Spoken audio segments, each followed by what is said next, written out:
अस्सलाम वालेकुम दोस्तों। सऊदी अरब इस्लाम की सबसे पाक और सबसे अहम जगह, यानी वो जमीन जहां अल्लाह का घर यानी काबा मौजूद है और जहां से इस्लाम की रोशनी फैली।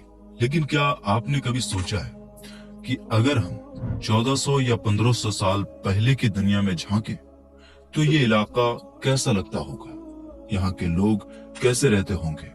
असल में सवाल यही नहीं रुकता, बल्कि और भी बड़ा हो जाता है जब हम ये जानना चाहें कि हमारे आखिरी नबी हजरत मोहम्मद सल्लल्लाहु ताला अलैहि व आलिहि वसल्लम से पहले यहाँ के लोग किस पर यकीन रखते थे, वो किसको पूजते थे और उनका रहन सहन कैसा था।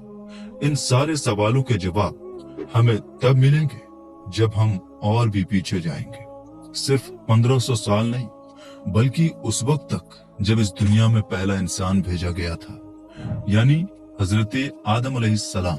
दोस्तों, मुसलमानों के नजरिए से देखा जाए तो इस दुनिया में सबसे पहले जो इंसान आए उनका नाम था हजरत आदम अलैहिस्सलाम।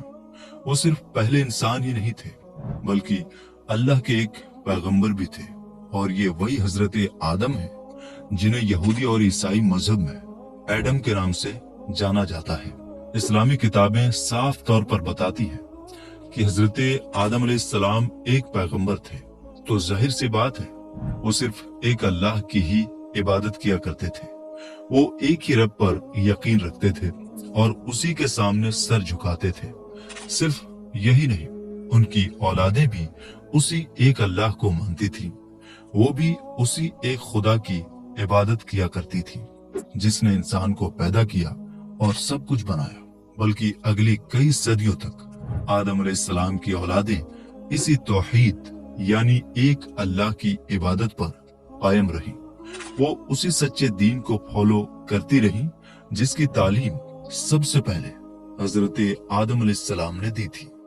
मगर सैकड़ों साल गुजर जाने के बाद हालात में एक बड़ा बदलाव आया। ये तब हुआ जब पैगंबर हजरत नूह अलैहिस्सलाम का दौर आया। बिल्कुल हजरत आदम की तरह हजरत नूह अलैहिस्सलाम को भी इस्लाम में पैगंबर माना जाता है और उन्हें यहूदी और ईसाई धर्म में भी काफी इज्जत और अहमियत दी जाती है। वो भी तौहीद का पैगाम लेकर आए थे और लोगों को सिर्फ एक अल्लाह की तरफ बुलाते थे।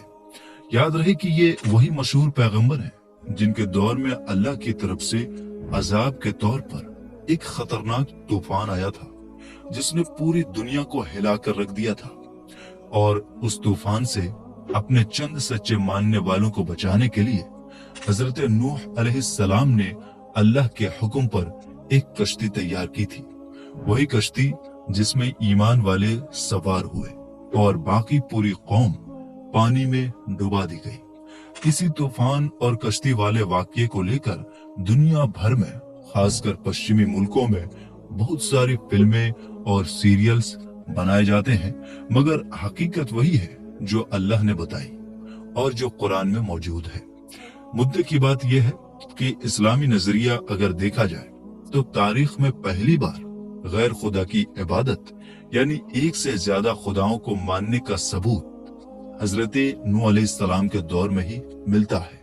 यानी लोग उस दौर में अल्लाह को छोड़कर कुछ और चीजों को पूजने लगे थे और यही वो मोड़ था जहां शिर्क की शुरुआत इंसानी इतिहास में दर्ज हुई। इस बात का जिक्र सिर्फ कुरान शरीफ में ही नहीं है, बल्कि कई हदीसों और दीनी किताबों में इसको साफ साफ और तफसील से बयान किया गया है।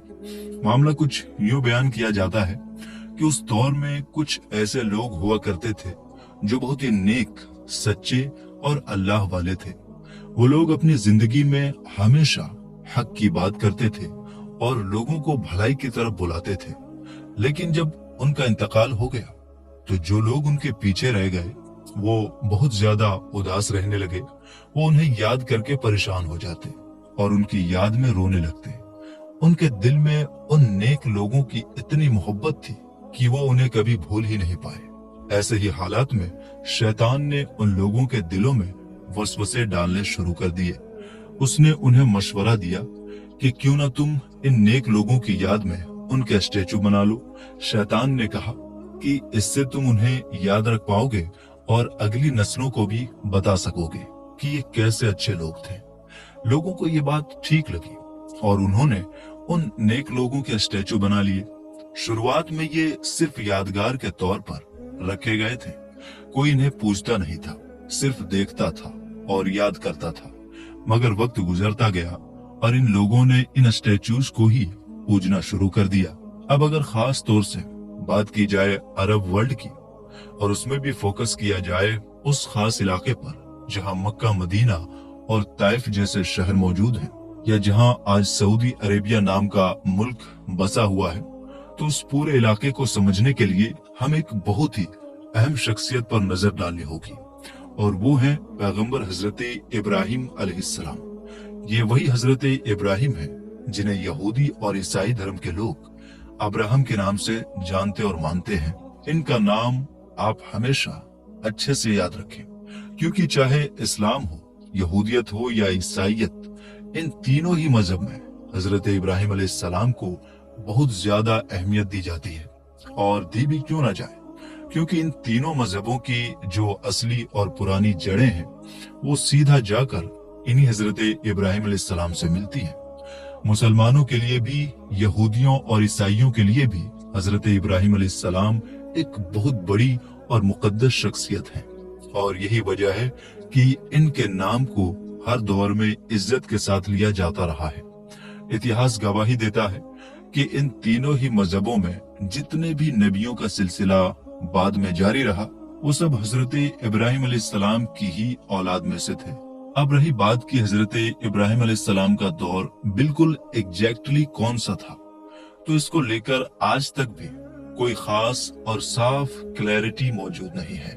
मगर तीनों ही मजहबों में हजरत इब्राहिम अलैहिस्सलाम से जुड़ी जो तफसीलात मिलती हैं, यानी इस्लाम, यहूदियत और ईसाइयत, इन तीनों के अंदर उनसे रिलेटेड जो भी मालूमात मौजूद हैं, उन्हें एक जगह जमा करके और साथ ही पुरानी तहजीबों के नक्शे और बाकी रिसर्च को मिलाकर मॉडर्न दौर के बहुत से हिस्टोरियंस और आर्कियोलॉजिस्ट ने एक अंदाजा लगाने की कोशिश की है। उस रिसर्च और अंदाजे के मुताबिक ये बताया गया है कि शायद हजरत इब्राहिम अलैहिस्सलाम का दौर करीब 2000 से लेकर 1700 BCE के बीच रहा होगा।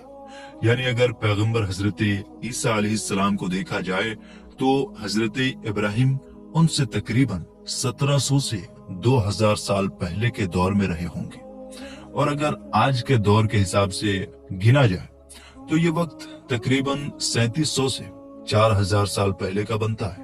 अब गौर करने वाली बात यह है कि जब पैगंबर हजरत इब्राहिम अलैहिस्सलाम का जन्म हुआ तो वो आज के दौर के इराक के एक इलाके में पैदा हुए थे। उस वक्त न सिर्फ उनकी अपनी कौम बल्कि आसपास के ज्यादातर लोग बुतों की पूजा किया करते थे। यहाँ तक कि उनके अपने घर में रहने वाला उनका चाचा, जिसका नाम आजर बताया गया है, वो भी बुतों की इबादत किया करता था। और सिर्फ इबादत ही नहीं बल्कि तारीखी बयानात से भी ये मालूम होता है कि ये आदमी आजर खुद बुत बनाता था और लोगों में बेचता भी था। दूसरी तरफ पैगंबर हजरत इब्राहिम अलैहिस्सलाम ने बहुत ही कम उम्र से ही बुतों की पूजा और शिर्क के इस सिस्टम को खुल करना पसंद करना शुरू कर दिया था। उन्होंने खुलकर इस बात का ऐलान किया कि सिर्फ एक अल्लाह ही सच्चा माबूद है और इन बेजान मूर्तियों की कोई हैसियत नहीं। इसका नतीजा ये हुआ कि न सिर्फ उनकी पूरी कौम उनसे चिढ़ने लगी बल्कि उनका अपना ही घर यानी उनका अंकल आजर जिसने उनको पाला था वो भी उन्हें धमकाने लगा। इसने साफ कहा कि अगर तुमने हमारे बुतों के खिलाफ बोलना बंद नहीं किया तो मैं तुम्हें घर से निकाल दूंगा या तुम्हें नुकसान पहुंचाऊंगा। एक मशहूर वाकया जो इस पूरे मंजर को बयान करता है वो कुरान शरीफ में भी दर्ज है और बहुत सी दीनी किताबों में तफसील से बयान किया गया है।